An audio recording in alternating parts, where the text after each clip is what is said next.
ఖచ్చితంగా సార్. ఖచ్చితంగా ఎట్లా అంటే ఇప్పుడు యువత అనేది తప్పుదోవ పడుతున్నారు. అది బేస్ అయ్యేది ఎట్లా అంటే వాళ్ళ తల్లిదండ్రుల మీద.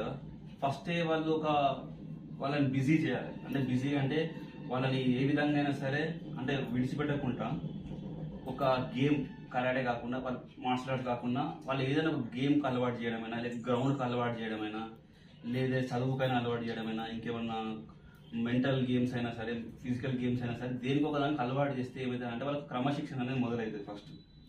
అంటే ఫస్ట్ నుండి వాళ్ళకి ఇప్పుడు చిన్నపిల్లల దగ్గర నుండి వాళ్ళకి అలవాటు చేయాలి. ఇప్పుడు మీరు డిఫరెన్స్ చూడండి, ఏమైనా స్పోర్ట్స్ పర్సన్స్ ఉన్న వాళ్ళని చూడండి, మిగతా వాళ్ళని చూడండి, అక్కడ చాలా డిఫరెన్స్ ఉంటుంది. ఎందుకంటే స్పోర్ట్స్ ఆడే వాళ్ళకి ఏంటంటే వాళ్ళకి మార్నింగ్ అయినా ఈవినింగ్ అయినా అది ఒక అలవాటు, అదే వ్యసనంగా చేసుకుంటారు.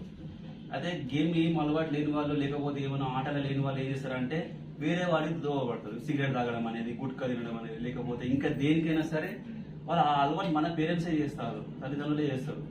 సో ఇప్పుడు నేను స్థాపించింది ఎందుకంటే అనేక మంది విద్యార్థులకు శిక్షణ ఇచ్చుకుంటూ వాళ్ళని డిసిప్లిన్గా పెట్టడమే నా బాధ్యత. ఫస్ట్ ముఖ్యంగా వాళ్ళకి డైలీ మార్నింగ్ గ్రౌండ్ అలవాటు చేయడం, రావడం, ప్రాక్టీస్ చేసుకోవడం అట్లా. ఇంకోటి ఫుడ్ హ్యాబిట్స్ కూడా చాలా చేంజ్ అవుతాయి. ఇప్పుడు చాలా మంది ఆల్కహాల్ తీసుకుంటారు కొంతమంది. మనం ఒక 1 మంత్ ప్రాక్టీస్ చేసింది మొత్తం